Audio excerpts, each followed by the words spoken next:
Tell me about your vision. I think maybe the easiest way to do it is to go backwards. I'm just starting season 5 on my daily broadcast, The Frequency of Abundance, and I end everyone the same way. It's a kind of a question where I go, be kind to each other. It's kind of a request. Can we do that? Can we try? Can we do random acts of kindness? Can we go out there in the world and try to help? And just the easiest way to do that is just be kind to each other. So the vision would be that. And I think everything works backwards from there. Right, tell me more about that. Well, there's different ways to manifest the happiness that comes in. I'm a huge believer that happiness equals progress.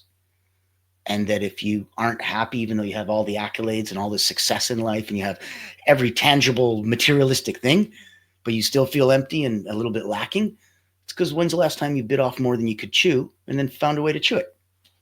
So ultimately, it's your progress that's going to give you that happiness. And then learning to see small little nuggets of success and then conditioning your mind to keep looking for those so that you just end up seeing more and more of those.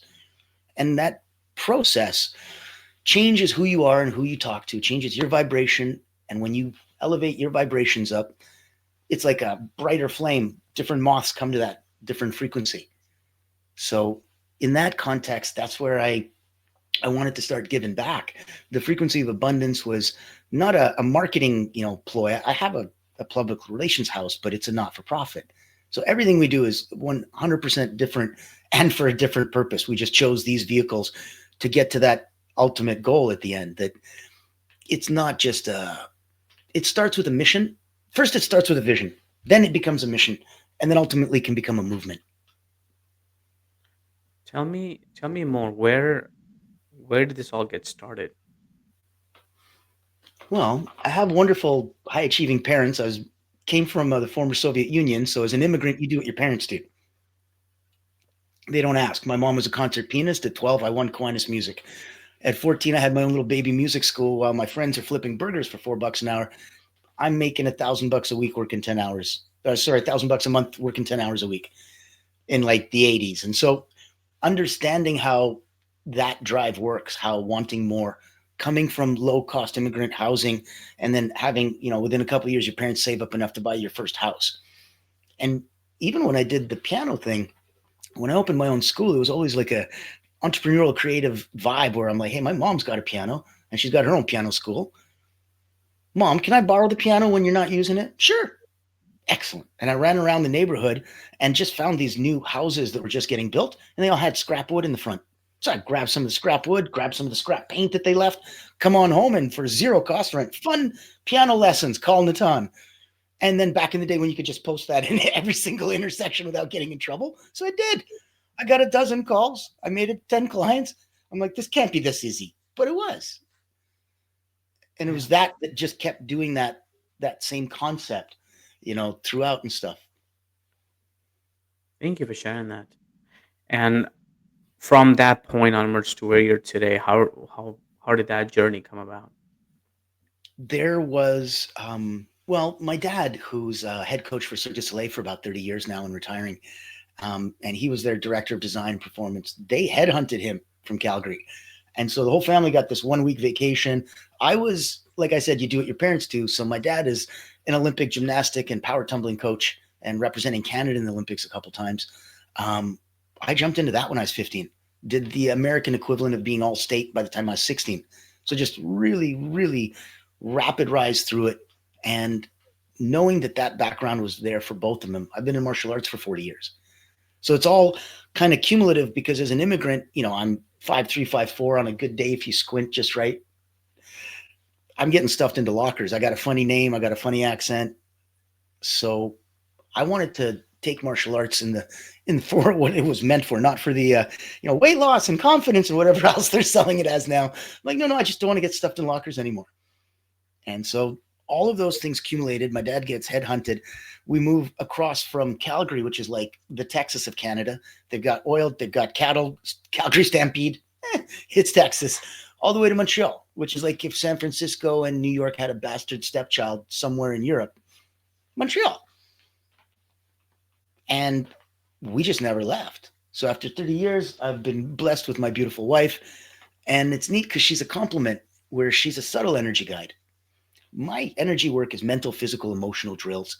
I've been doing it for 30 years, had about 15,000 people come through my hands. So Cirque du Soleil, Olympians, athletes, couple best-selling books. Because of the up, down, and ability to neutralize with these short, simple exercises, Olympians love them.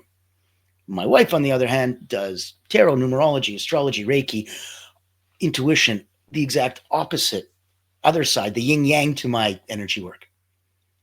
So when we put on a personal wellness retreat, invite a dozen friends from like the Lama Tim Trapa and TEDx speakers and stuff to come in and talk, it's wellness, it's happiness, it's abundance. Abundance is the key. And if you want abundance, abundance equals gratitude. Progress equals happiness. These are short, simple rules. That's where it comes from.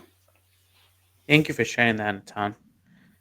Um, so when did your entrepreneur journey and starting your business that you do today?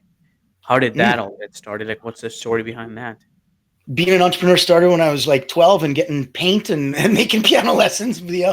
This one started a little differently. When I came to Montreal, I just figured after 3 decades of being an elite energy coach offline, how hard can it be online? And I came at the beginning of the pandemic. So, right at June 2020, I'm in going, this is crazy. The technology's kicking my butt. I felt stupid. Education, experience, expertise, irrelevant. I felt the marketing. I'm always like, oh, it's not working this week because you're still doing last week's marketing. You don't know this week's marketing. And I just felt like an idiot and I felt slow. And I felt there has to be other people. So I put my hand up. I'm like, if you don't want to be a used car salesman and just sell some crap and actually do some good and help and heal, like I've been doing for decades, come join me. And so I created the first not for profit public relations house. And that's Allure Creative Agency. And I wanted to make sure we were invitation only, by referral only, so that it was those of us that, have the long gray hair. No 22-year-old life coaches, God bless you, but you need a life before you could be a life coach, popular or not. And that's what we wanted to have, a place where people could have and create legacy. And how has that journey been, Natan? Oh my goodness, it's been so up and down. It's anybody who's online since June 2020 and is still here. It's a heck of a story in itself. When we started, we were up to about 100 instructors, about 400 students. Everybody was invitation only around the world, about 80 courses, 20 categories. So it was a proper baby university. It used to be called the Essential Academy. And then in the first couple of years, everybody was coming online because you're in a pandemic, the lockdown, nobody else could do anything. I didn't feel like making cat videos. That's what everyone else was doing. So instead, I went to YouTube. YouTube's a hell of a drug. And I just learned how to do the code, the tech, the this, the that, the marketing, the systems, the emails, the everything. Not well, but just well enough to get that first couple clients to then pay for somebody who does know how to do this well and likes it. Wakes up in the morning and that's what turns them on. I'm like, woohoo. So I need to find that version of me in that context. That's the biggest way that you can expand yourself. And if you're coming with mission, if you're coming with vision and it's, shooting for I want to go to Rhode Island. I'm like, nothing against Rhode Island. It's just not as exciting a dream as saying, I want to go on a rocket to the Mars. I will, hitch my wagon to your star if you're doing something interesting, big enough. So I wanted to make sure that we hit those. We've given about $783,000 in scholarships just for people that couldn't afford to come. So we did that. And around 2023, it shifted and it flipped where so many people were coming back offline. And I was like, oh, and courses weren't selling. And I was like, we need to change the mechanism.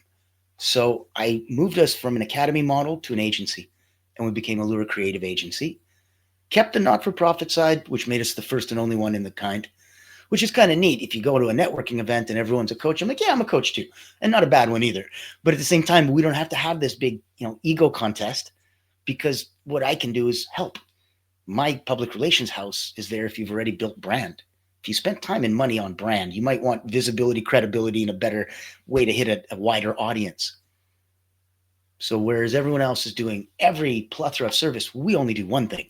We just do it ridiculously well because we stay in our lane and we don't play. Once we figured it out, well, when you're not for profit, you can't keep any of the money. So for 5 years, I've been investing 5 digits a month back into systems and teams. Eventually, you're going to get good at it. You've tried everything that doesn't work. So the hard part is that to be able to really see that, oh my goodness, this is an incredible level of success. Stay in your lane, wash, rinse, and repeat. Don't get excited. Don't get distracted. Don't get bored. Those are the kisses of death. When I Thank you talk for. to a, sure, Go ahead. when I talk to like a mentor friend of mine, he tells me two big things, and one is about money and one is about gifts, and they're fairly related. The one about gifts is if you want to be good, you have to give. But if you want to be great, you have to learn to receive. Yes. Thank you for sharing that. What would you say, Town, is the why behind your agency and what you do? Like, why? What gets you out of bed every morning to do what you do? The number of people that we support and serve, the hundreds around the world, the people that are coming to you that are like, I'm 51, I'm the youngest guy at my own place. All my clients are 60, 70, 80. They all come to me for legacy. So they're entrusting me with their life's work. That's sobering. My teams in the Philippines, they're not hourly people. They've been with me for years. They're on salary. There's group benefits. We really want to try to the tide raises all boats. So knowing that there's so many people around the world that depend on me, it's a beautiful sense of duty. I don't have any regret or dread, in the morning, and I wake up and I do my beautiful broadcast. So my 15-year-old daughter asked me the other day, she's like, Dad, what if, one day you just don't feel like doing it? I'm like, then technically I can run an old episode if I'm sick or something like that, which doesn't happen. But I go, I like to do it. Why would I want to skip it? She's like, but isn't it work? I'm like, it's me turning me on every morning live for half an hour while I turn the rest of the world on. It's a pretty great way to start the day. So I'm cheating. I'm doing it for me. I'm getting all the benefits. And then I'm finding out, all these people around the world are seeing it, are noticing it, wake up their day and start with it. And I'm like, what a blessing. What a Yeah. blessing. What are some of the stories that you like to share with our audience that relates to your why in a town? That relates to, Your why. hmm,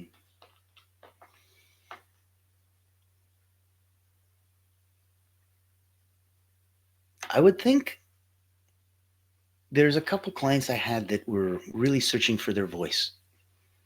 And that is the hardest thing to do, not just to differentiate yourself from everybody else in your world, but to really get that unique voice. So I'll give you an example. One of my clients, Richard, he came to me as the writing king. Background cybersecurity executive for 20 years, ghost written about 100 books. I'm like, okay. I said, just a subtle shift. I said, I don't want you to be the writing king. We're going to have to rebrand you. He's like, what do you mean? I'm like, I'm not a big egotistical guy, but even I feel subservient to have to kneel before the king and ask for a favor from the court. And it sets me up psychologically. No, I don't like it. I don't like it at all. I said, why don't we make you the ghostwriting guru? And so it comes off in a subtle, different way when people help understand and fine tune and find their voice ever so subtly. So part of that is branding. That's part of the why. Part of it is me not being able to take that elite energy coach hat off after 30 years. So if I'm only going to work with somebody that I handpicked that I like. If I don't like you enough to bring you to my house for a beer and a barbecue, why would I spend more of my time and or energy with you? I don't do this for money. It's not for profit. So handpicking the people with a mission, a purpose, that's the why. Knowing that there's no other way for them and that this is the greatest blessing, having so many people thank you and bless you and, gift you with that. That's the why, to help. Thank you for sharing that with us today in town. Um, I have one more question for you before we end today's segment. Sure. Where are you going with your vision? Well, onward and upward and outward and all that as always. But um, I like to expand in all ways, always. Tell me more. When you expand in all ways, always, it's a never ending system of that beautiful biofeedback loop. You look for success, you see success, you look for more success, magically you feel more success. It's no difference changing the word success to luck, to money, to clients, to whatever it is that you're missing or think you're missing, until you realize that, oh, wait a minute, there's an abundance here. I just forgot to be grateful. And that if I get grateful, I will put myself energetically, emotionally into a frequency of abundance that lets the universe know that I'm ready to receive the gifts that it's ready to give me only when I already believe I've received them. When I open my heart and genuinely feel an emotional feeling of gratitude, that opens me up to receive. And then the abundance flows. You just leave the rest up to the universe. If you knew how, you'd do it.